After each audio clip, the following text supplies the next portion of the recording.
When 72-year-old Earl Thompson offered his last blanket to a stranded driver in a snowstorm, he had no idea it was Michael Jordan.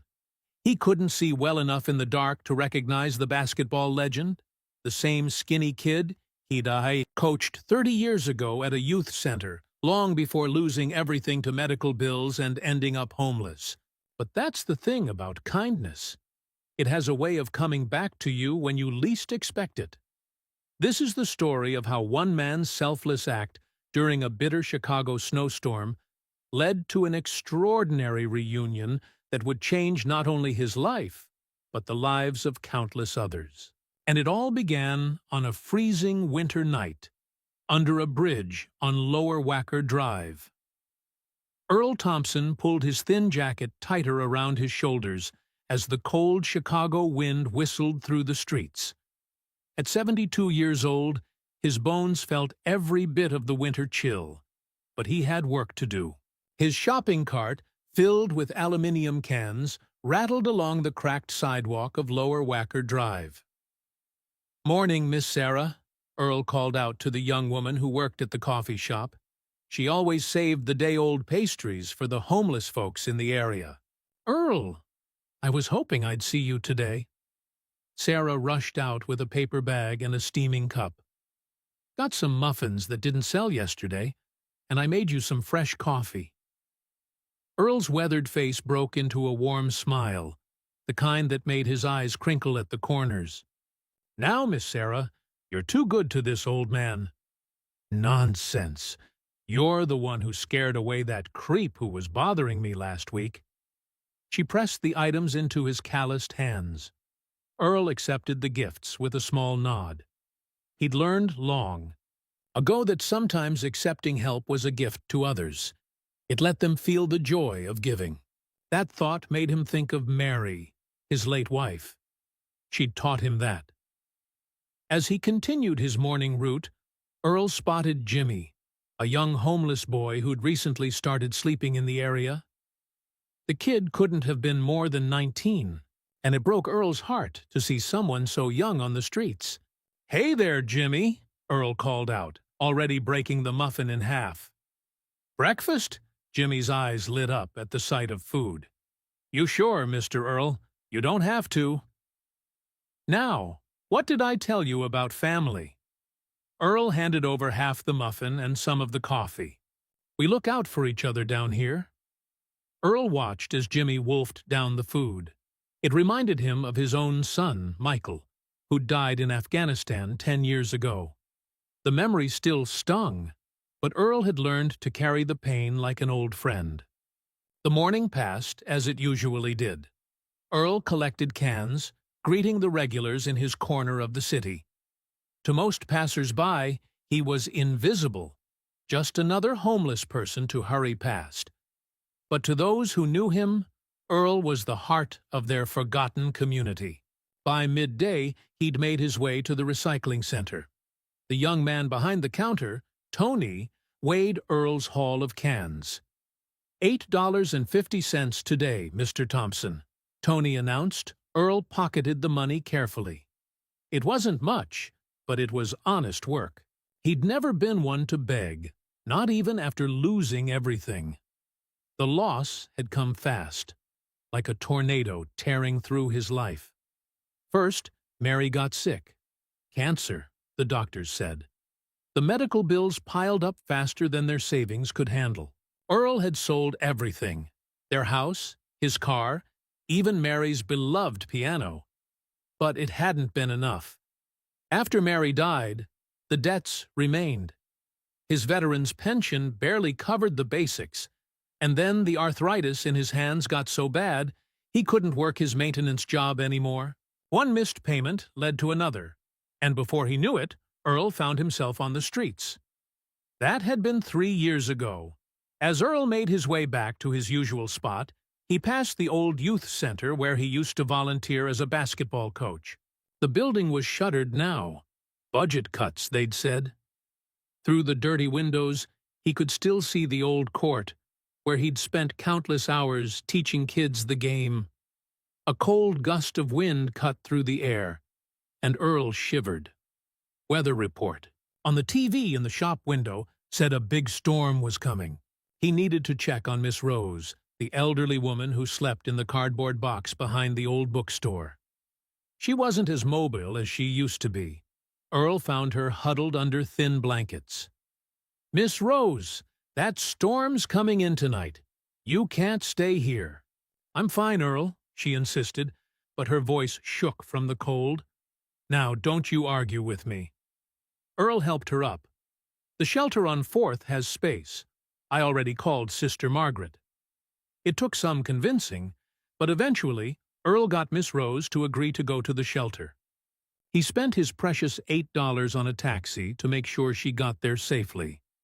As he watched the taxi pull away, his stomach growled, reminding him he'd given away his only food for the day. But that didn't matter. What mattered was that Miss Rose would be warm tonight. Earl made his way back to his spot under the bridge. His home wasn't much, just some cardboard boxes arranged carefully to block the wind, a few blankets he'd found, and a plastic tarp to keep the rain off. But he kept it neat. Mary would have wanted that.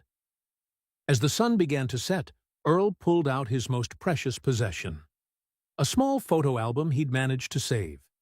The plastic covering was worn, but it protected the memories inside. There was his wedding photo with Mary, both of them young and smiling.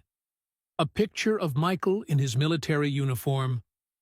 The team photo from his last year coaching at the youth center. Earl traced the faces in the photos with a gentle finger. "Miss you all," he whispered. A wet nose nudged his hand, and Earl looked down to see Max, the stray dog who often kept him company. "Hey there, old friend." Earl reached into his pocket and pulled out a slightly squished half of a hot dog he'd found earlier.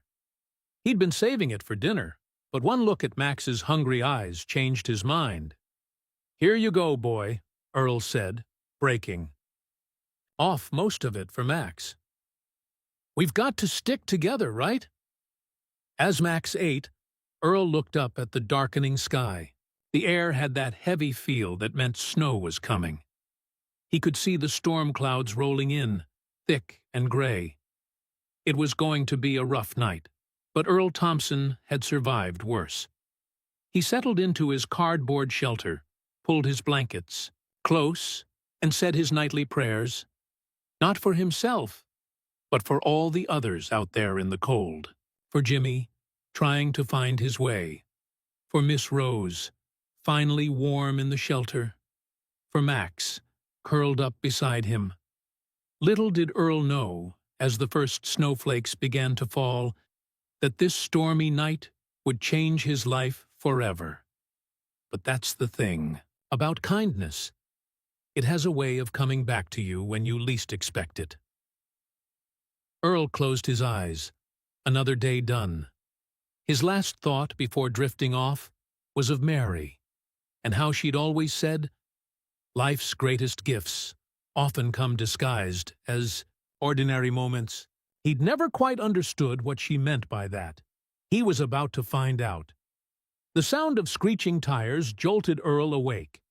He wasn't sure how long he'd been sleeping, but the storm had gotten worse. The snow was falling so thick now that he could barely see past his little shelter under the bridge. Max's ears perked up, and he let out a low whine. Earl heard it too, the sound of an engine revving, followed by more tire spinning. "Someone's stuck out there, boy," Earl said, pulling his thin jacket tighter. Every bone in his body protested as he stood up. The temperature had dropped even, lower, and his arthritis was screaming at him to stay put. But Earl Thompson had never been the type to ignore someone in trouble. "Stay here, Max," he said, patting the dog's head. "Too cold for you out there." Earl shuffled through the deepening snow, using his walking stick for balance. The wind cut through his clothes like they were made of paper, but he kept moving. As he got closer to the sound, he could make out the shape of a fancy car. One of those expensive ones he used to see businessmen driving downtown. The car's wheels were spinning uselessly in the snow, and Earl could see someone in the driver's seat trying to rock the vehicle back and forth between drive and reverse. "You're just digging yourself deeper, friend," Earl called out, his voice barely carrying over the howling wind. The driver's door opened, and a tall man stepped out. He was wearing what looked like an expensive suit under a winter coat that probably cost more than Earl used to make in a month. But right now, that fancy coat wasn't doing much good. The man was shivering almost as bad as Earl. "Car just died on me," the man said through chattering teeth. "Phone's dead, too. Everything's closed." Earl could barely make out the man's features in the storm, but something about his voice sounded familiar. Still, with his failing eyesight and the blowing snow, he could hardly see the stranger's face.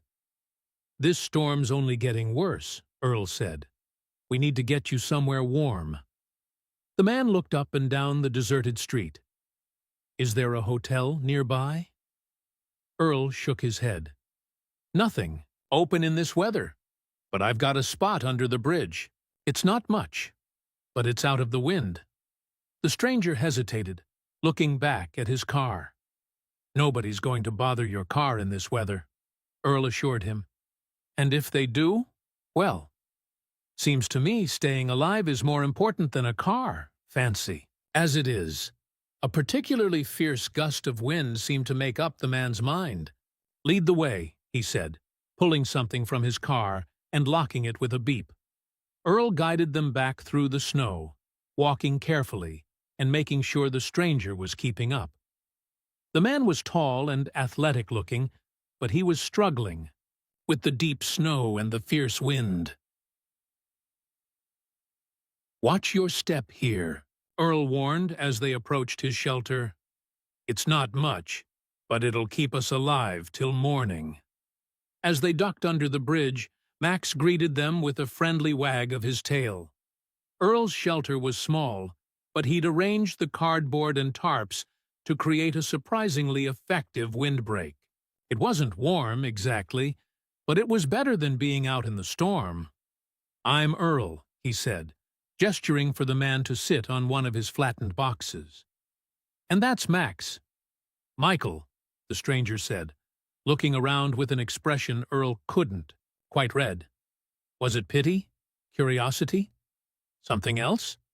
Earl busied himself adjusting the tarps to better block the wind. "Well, Michael, looks like we're going to be neighbors for a while. Hope you don't mind dogs." "Not at all," Michael said, reaching out to let Max sniff his hand. The dog immediately took to him, wagging his tail and laying his head on Michael's knee. "You've got a friendly one here." "Max is a good judge of character," Earl said, settling down on his own box. He noticed Michael was still shivering. "Here," he said, pulling out his least patched blanket. "It's clean. My wife always said, you never know when you'll need to entertain guests." Michael accepted the blanket with a grateful nod. "Your wife, is she?"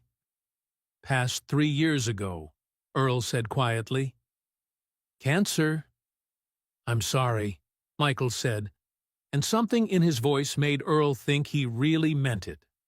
Earl reached into his coat and pulled out a battered thermos. "Still got a little coffee left. It's not hot anymore, but it's something."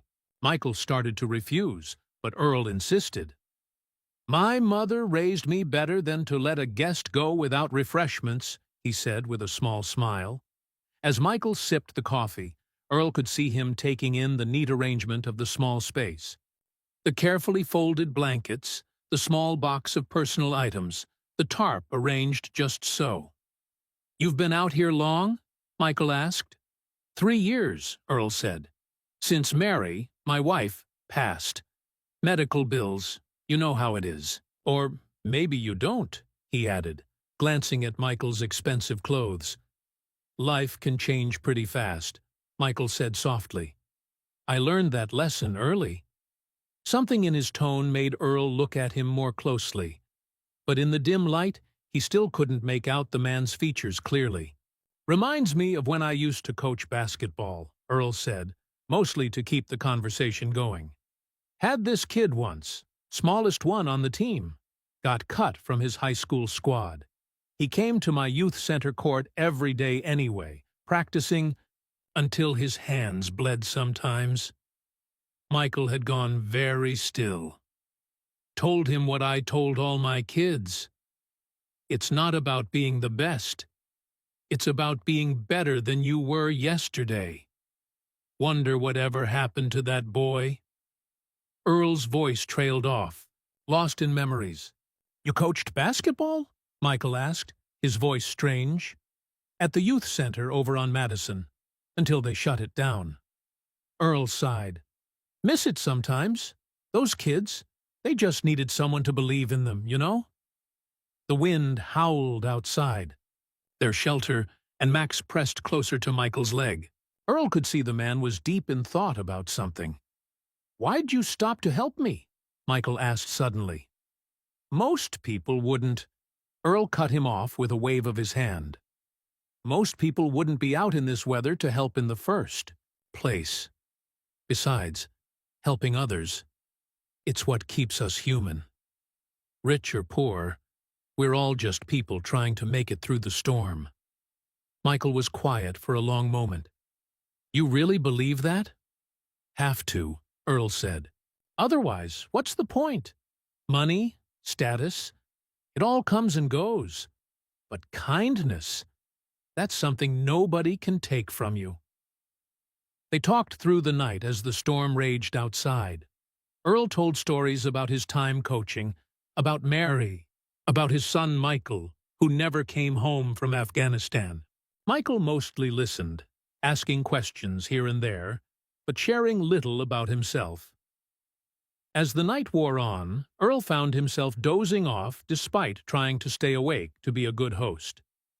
The last thing he remembered was Michael carefully adjusting the blanket around his shoulders.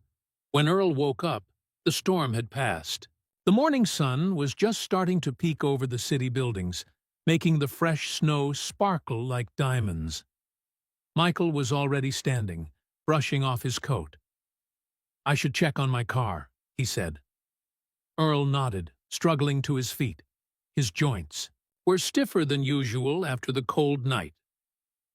As they walked back to the car, Michael tried to press something into Earl's hand, what felt like a thick wad of bills. Earl gently pushed it back. No need for that. Please, Michael insisted. You might have saved my life last night. But Earl shook his head firmly. Helping others isn't about getting something back. It's about doing what's right. Your thanks is enough. Michael stared at him for a long moment, then nodded slowly. His car started on the first try, the engine purring in the quiet morning air. Take care of yourself, Earl, Michael said through the window. You too, son, Earl replied, already turning back toward his shelter. He had his morning rounds to make, checking on the others who might have had a rough night in the storm. As Michael's car pulled away, Earl had no idea that his simple act of kindness was about to change everything. He didn't notice the way Michael had stared at him before driving off, or how the man's hands had gripped the steering wheel so tight his knuckles turned white. Earl just went about his morning routine, the same as he did every day. After all, there were people who needed help, and that's what Earl Thompson did. He helped people. He had no way of knowing that the real storm in his life was just beginning. The morning after the storm was eerily quiet. The fresh snow muffled the usual city sounds, creating a peaceful blanket over Chicago's streets. Earl started his day as he always did, checking on his neighbors in the forgotten corners of the city. Jimmy was his first stop. The young man had made it through the storm in the doorway of an abandoned store, but he was shivering badly. Come on, son, Earl said, helping Jimmy to his feet. Let's get you some hot coffee. They made their way to Sarah's coffee shop, where Earl could already see her setting up for the day. She spotted them through the window and immediately started preparing drinks. "Earl, I was worried about you in that storm last night," Sarah said as they entered, the bell above the door chiming softly. She paused, looking at him more closely. "Did something happen? You seem different this morning." Earl chuckled. "Just had an interesting visitor in the storm. Young fellow in a fancy car got stuck." "You were out helping people in that weather?" Sarah shook her head, but her smile was fond. "Of course you were. Here, these are on the house." She pushed 2 steaming cups across the counter. As Earl and Jimmy sat warming up, a commotion outside caught their attention. A group of well-dressed people were walking down the street, looking around and talking to the homeless folks in the area. It was unusual to see such obviously wealthy people in this part of town, especially so early in the morning. "Wonder what that's about," Jimmy mumbled around his coffee cup. Earl shrugged, but something felt odd about the situation. He watched as the group spoke to Miss Rose, who had made it back from the shelter. She pointed in the direction of Earl's Bridge, and the group started heading that way. "Better go see what's going on," Earl said, standing up slowly. His joints were still stiff from the cold night, but before he could reach the door, a sleek, black car pulled up outside the coffee shop. The driver got out and opened the back door, and a familiar figure stepped out, the man from last night. Only now, in the clear morning light, Earl could finally see his face properly. Something tugged at his memory, like a word on the tip of his tongue. The man was tall, athletic, and there was something so familiar about him. The bell chimed as Michael entered the coffee shop. The usual morning customers fell silent, staring. Sarah dropped the cup she was holding, coffee splashing across the counter. "Oh, my God," she whispered. "That's Michael Jordan." Earl felt the world tilt slightly. Surely she was mistaken. He'd spent hours talking to this man last night. He would have known if... But as he looked at Michael's face in the clear light, memories started flooding back. The youth center, the small kid who wouldn't give up, the determination in those eyes. "Hello, Coach Earl," Michael said softly. Earl had to grab the counter to steady himself. The voice, how hadn't he recognized that voice? But his eyes had gotten so bad over the years, and in the dark of the storm. "Little Michael?" Earl's voice cracked. "The skinny kid who couldn't make his high school team?" Jordan's smile was warm. "Not so skinny anymore, Coach." Sarah and Jimmy were staring open-mouthed between Earl and the basketball legend. Other customers had their phones out, recording the moment. "I've been looking for you," Michael continued. "All these years, I've wondered what happened to the coach who believed in me when nobody else did. When I saw you last night..." He shook his head. "I couldn't believe it at first. But then you started talking about the youth center, about coaching." Earl's legs felt weak. He remembered the skinny kid who'd shown up at his youth center court, devastated after being cut from his high school team. The boy who'd practiced until his hands bled, who'd stayed late every night working on his jump shot. "You told me something back then," Michael said. "Do you remember?" Earl nodded slowly. "It's not about being the best. It's about being better than you were yesterday." They finished together. The coffee shop was completely silent now, everyone watching this unexpected reunion. "Those words changed my life, Coach," Michael said. "And last night, you didn't even recognize me, but you still helped me. Still shared everything you had, which wasn't much, with a complete stranger." Earl felt embarrassed by the attention. Anyone would have done the same. "No," Michael cut him off firmly. "They wouldn't have.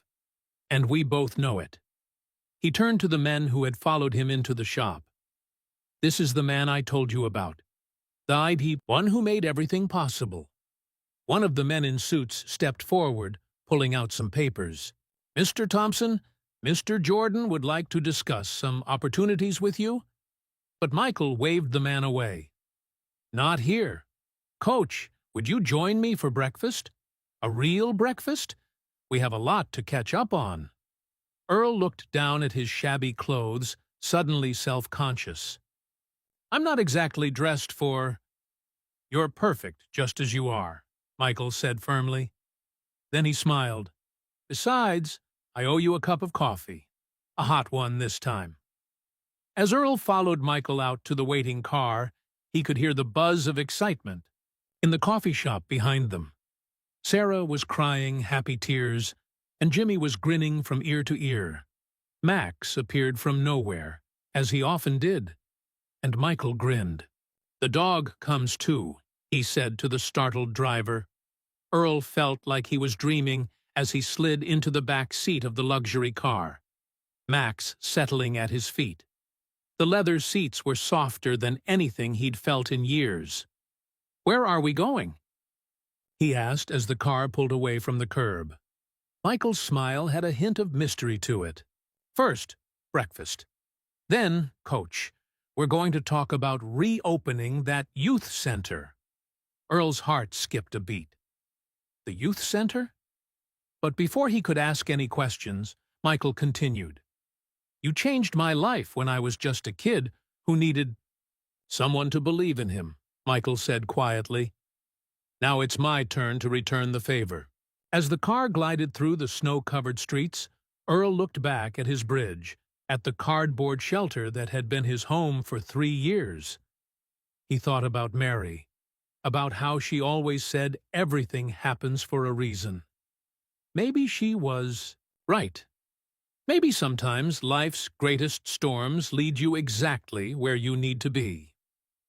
Little did Earl know, this was just the beginning of the changes coming his way. The restaurant Michael chose was the kind of place Earl hadn't been to in years. Crystal chandeliers hung from the ceiling, and the tablecloths were crisp and white. The maitre d' looked startled at Earl's appearance, but one glance at Michael Jordan, and they were whisked to a private room. Max settled comfortably under the table, and a waiter quickly appeared with a bowl of water for him. Earl's hands shook slightly as he picked up the heavy menu. "Order whatever you'd like, Coach," Michael said softly. "But if I remember right, you always loved a good steak and eggs breakfast." Earl's eyes widened. "You remember that?" Michael smiled. "I remember everything. How you'd come early to open the youth center, always with your breakfast from the diner down the street. Steak and eggs, black coffee." "That diner's gone now," Earl said, his voice distant with memories. "A lot of things have changed," Michael agreed, "but some things haven't. Like your habit of looking out for everyone but yourself." After they ordered, Michael leaned forward. "Tell me what happened, Coach. How did you end up under that bridge?" Earl finished for him. He took a sip of the rich coffee. Real coffee, not the watered-down stuff he was used to now. "It's not an unusual story. Mary got sick, cancer. We had insurance, but—" He shrugged. "You know how it goes.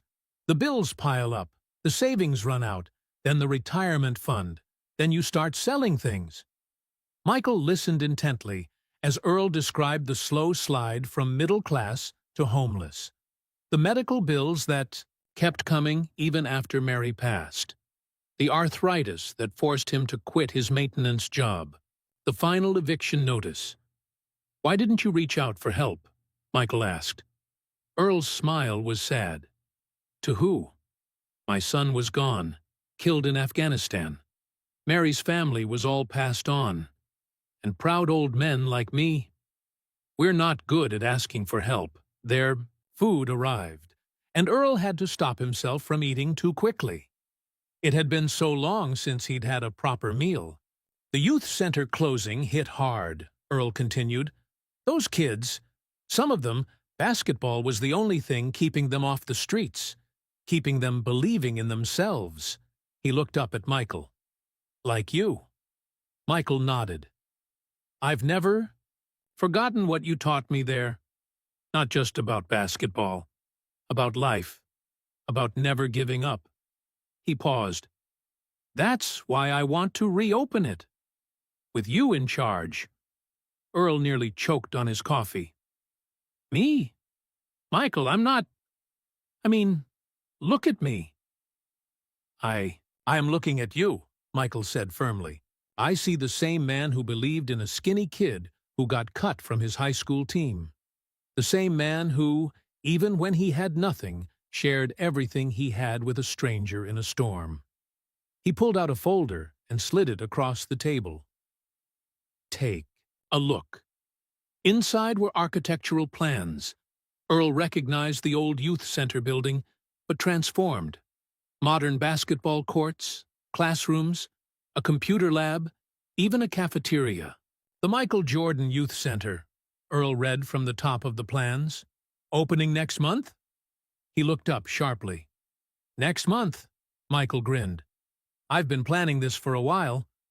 Was going to name it after myself, but now, I think the Earl Thompson Youth Center has a better ring to it. Earl's vision blurred with tears. I can't. Yes, you can. Michael cut him off. And you will. Because those kids out there need you. Just like I needed you. A thought struck Earl. Is that why those people were asking around about me this morning? Part of it, Michael admitted. But there's something else I want to show you. He stood up. Are you finished eating? Earl nodded, and Michael led him back to the car. Max hopped in happily, clearly enjoying the luxury vehicle. They drove through the city, finally stopping in front of a small but well-kept house with a neat front yard. What's this? Earl asked. Your new home, Michael said simply. If you want it. Earl stared at the house, then at Michael. I can't accept. You can and you will, Michael said firmly. Consider it back pay for all those extra hours you spent coaching me. Besides, he added with a grin, can't have the youth center director living under a bridge. They walked up to the house, and Michael handed Earl a key. His hands trembling, Earl opened the door. The house was fully furnished, warm and inviting. There were even photographs on the walls, copies of the ones from Earl's album, professionally restored and framed. In the living room, Earl stopped short. There, above the fireplace, was a large photograph he'd never seen before. It showed a much younger version of himself with a skinny teenage Michael Jordan, both of them grinning at the camera on the youth center basketball court. I've had that photo all these years, Michael said quietly. Kept it to remind me where I came from, and who helped me get to where I am. Earl touched the frame gently. I remember that day. You'd finally mastered that jump shot you'd been working on for weeks. Thanks to your teaching, Michael said. He handed Earl another envelope. One more thing. This is yours, too. Inside was a bank statement. Earl's eyes widened at the number of zeros. That's your salary as director, plus a little extra to make up for lost time, Michael explained. And there's a full medical plan. Get those hands looked at. You've got a lot of basketball left to teach. Earl sank into a nearby armchair, overwhelmed. Max immediately put his head in Earl's lap, offering comfort. Why? Earl whispered. Why all this? Michael knelt next to the chair, looking Earl in the eye. Because 30 years ago, a coach at a rundown youth center looked at a disappointed kid who'd just been cut from his basketball team and said, "It's not about being the best, it's about being better than you were yesterday." That coach spent extra hours working with that kid, believing in him when nobody else did. And that kid grew up to be me. He squeezed Earl's shoulder. It's time for that kindness to come full circle. Earl looked around at the house, his house, thought about the youth center, about having the chance to help kids again, about having a real home for Max. "What do you say, Coach?" Michael asked. "Ready to get back in the game?" Through his tears, Earl smiled. "Yes," he said. "Yes, I am." As Michael left that afternoon, promising to return tomorrow to start working on the youth center plans, Earl stood in his new doorway, watching the car drive away. Max sat beside him, tail wagging. "Well, boy," Earl said, "looks like our luck has finally changed." He thought about all the twists and turns life had taken to bring him to this moment. About Mary, and how she always said everything happens for a reason. About a stormy night and a stranger who turned out to be the skinny kid he'd coached so long ago. Earl Thompson had spent years helping others, expecting nothing in return. Now, finally, that kindness had found its way back to him. But even as he stood in the doorway of his new home, Earl was already thinking about all the kids he could help at the youth center. Some things, it seemed, would never change, and that was just fine with him. Michael Jordan sat in his office, staring at the old photograph of himself and Coach Earl. The same photo he'd had framed in Earl's new house. His assistant, David, stood nearby with a stack of papers. "So, you really found him?" David asked, still amazed by the story. "After all these years?" "Pure chance," Michael said, shaking his head. "Or maybe something more. My car breaking down in that exact spot, during that storm." He thought back to that night, how he hadn't recognized Earl at first in the darkness. But that voice, those words of wisdom, they had stirred something in his memory. "I need you to do something," Michael said, turning to David. "Find everyone who was on that youth center team with me. All of them. And anyone else Coach Earl helped over the years." David nodded, already making notes. "What are you thinking?" "The youth center reopening. I want it to be special." Michael smiled. Coach deserves to know what his work meant to all of us. As David left to start his search, Michael's phone buzzed. It was Sarah from the coffee shop. "Mr. Jordan? You asked me to keep an eye out for anyone looking for Earl?" Michael sat up straighter. "Yes? There's a woman here. Says she used to work with Earl at the old youth center. Her name's Angela Martinez." 20 minutes later, Michael walked into the coffee shop. A gray-haired woman in her 60s sat at a corner table, clutching a worn manila envelope. "Mrs. Martinez?" Michael approached the table. "I'm Michael Jordan." "I know who you are," she smiled. "And please, call me Angela. I was the secretary at the youth center when you were just a skinny kid with big dreams." Michael sat down as Sarah brought them coffee. "Tell me about Coach Earl." Angela opened the envelope and pulled out a stack of yellowed papers. "I kept these all these years. Thought they might be important someday." They were letters, dozens of them, from former youth center kids. Thank you notes, updates on their lives, pictures of graduations and families. "Earl never knew I kept these," Angela said. "He always said he was just doing his job. But look." She pointed to one letter. "This boy became a doctor. This one's a teacher now. This girl runs her own business." Michael read through the letters, his vision blurring occasionally. Each one spoke of Earl's influence, how he'd believed in them, pushed them to be better, showed up early and stayed late to help them practice, or just to talk. "And these are just the ones who wrote," Angela said softly. "There were hundreds, more, kids who had nowhere else to go, no one else who believed in them." "I need copies of all of these," Michael said, "and I need your help with something else." Back at his office, Michael reviewed the growing list David had compiled. Former youth center kids were scattered across the country now. Some had become successful, others had struggled, but almost all remembered Coach Earl. The phone calls started coming in as word spread. Coach Earl? Man, he saved my life. Without him, I would have ended up in a gang. He bought me my first real basketball. He helped me with my college application. The stories kept coming. Earl had used his own money to buy equipment for kids who couldn't afford it. He'd driven kids home late at night when their parents couldn't pick them up. He'd attended graduations, helped with homework, listened to problems. Mr. Jordan?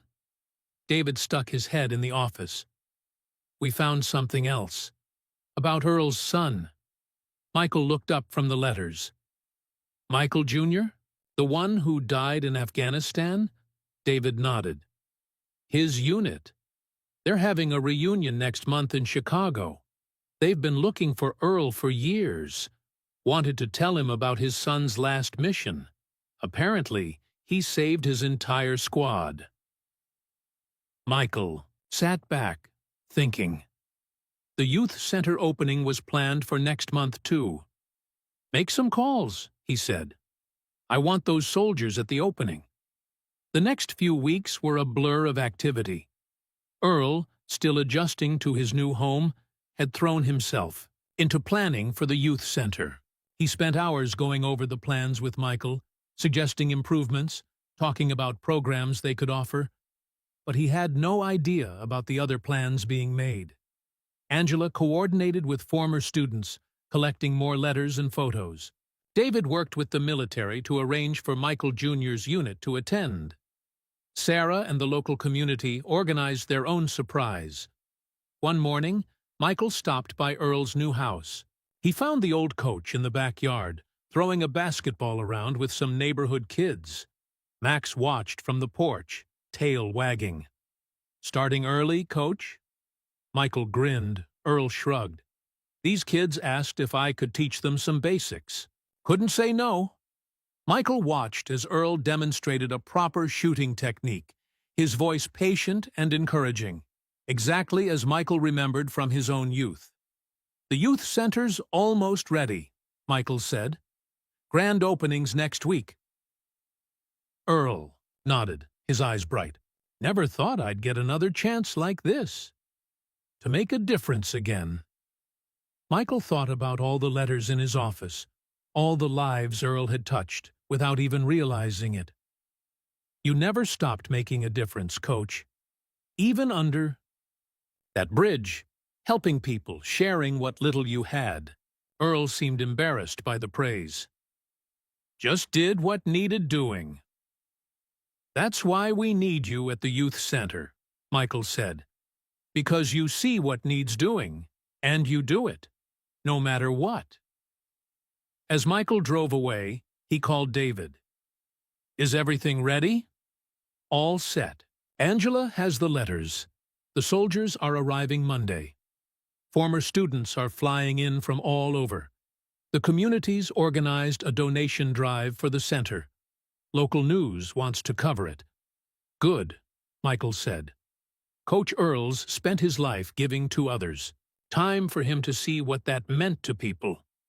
He thought about the skinny kid he'd been, devastated after being cut from his high school team. How Earl's words had changed his life. It's not about being the best. It's about being better than you were yesterday. Now, finally, he could show Earl just how many lives those words and Earl's dedication had touched. The grand opening was going to be more than just a new beginning for the youth center. It was going to be a homecoming. The morning of the youth center's grand opening dawned bright and clear. Earl woke early, too excited to sleep. He put on the new suit Michael had insisted on buying him, made sure Max had his breakfast, and headed to the center. The building looked beautiful in the morning light. The old brick had been cleaned and restored, new windows gleamed in the sun, and a large banner hung over the entrance. The Earl Thompson Youth Center. Earl still couldn't believe his name was up there. He'd tried to talk Michael out of it, but the basketball legend wouldn't hear of it. Early as always, Coach, Michael's voice came from behind him. Earl turned to see Michael walking up, dressed in a sharp suit. Just wanted to make sure everything was ready. Trust me. Michael smiled mysteriously. Everything's ready. But we need you to wait here for a few minutes. David will come get you when it's time. Earl raised an eyebrow, but Michael was already heading inside. Through the windows, Earl could see people moving around, setting things up. But oddly, all the blinds were drawn on the main gymnasium windows. David appeared a few minutes later. "We're ready for you, Coach." Earl followed him to the gym doors. He could hear voices inside, a lot of voices. Wasn't the opening ceremony supposed to be small? "Go ahead." David gestured to the doors. Earl pushed them open and stopped dead in his tracks. The gymnasium was packed, but these weren't just random people. He knew these faces. Older now, changed by time, but he knew them. "Welcome home, Coach Earl," the crowd shouted in unison. Earl's legs went weak. In the front row stood Angela Martinez, his old secretary, tears streaming down her face. Next to her was Tommy Rodriguez, who'd become a doctor. And there was Lisa Chen, now a successful business owner. Face after familiar face. His kids, all grown up now. Michael appeared at his side, supporting his elbow. "Steady, Coach, we're just getting started." A projector screen lowered from the ceiling, and images began to play. Photos from the old youth center. Earl teaching basketball, helping with homework, celebrating victories and consoling defeats. Each photo brought back a flood of memories. Then the letters started appearing on the screen. Earl recognized Tommy's handwriting. "Coach Earl saved my life. When my dad left, and I was angry at the world, he showed me how to channel that anger into something positive. Now, I'm a doctor, helping others like he helped me." Lisa's letter was next. "He believed in me when no one else did. Stayed late, too. Helped me practice my shots. Told me I could be anything I wanted to be. Now I run my own company, and I tell my daughters the same thing." Letter after letter. Story after story. Earl didn't realize he was crying until Michael handed him a handkerchief. "But wait," Michael said, "there's more." The gym doors opened again, and a group of soldiers in full-dress uniform marched in. Earl's heart stopped. "Mr. Thompson," the lead soldier said, saluting. "I'm Sergeant James Wilson. I served with your son, Michael Jr." Earl gripped Michael Jordan's arm for support. "Your son saved our entire unit," Sergeant Wilson continued. "We've been looking for you for years, wanting to tell you about his last mission. He talked about you all the time, how you taught him that helping others was the greatest thing a person could do. He lived by those words, sir, and he died by them, saving every one of us." The sergeant stepped forward, presenting Earl with a folded flag and a medal. "Your son was a hero, sir, just like his father." Earl hugged the flag to his chest, barely able to stand. But there was still more. Sarah from the coffee shop stepped forward with Jimmy and Miss Rose. Behind them came a stream of people from the street community, all the people Earl had helped during his time under the bridge. "We took up a collection," Sarah said, her voice shaking. "Everyone gave what they could. It's not much, but—" She handed Earl an envelope.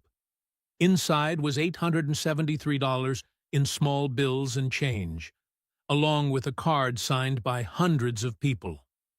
"For the man who gave everything to help others," it read.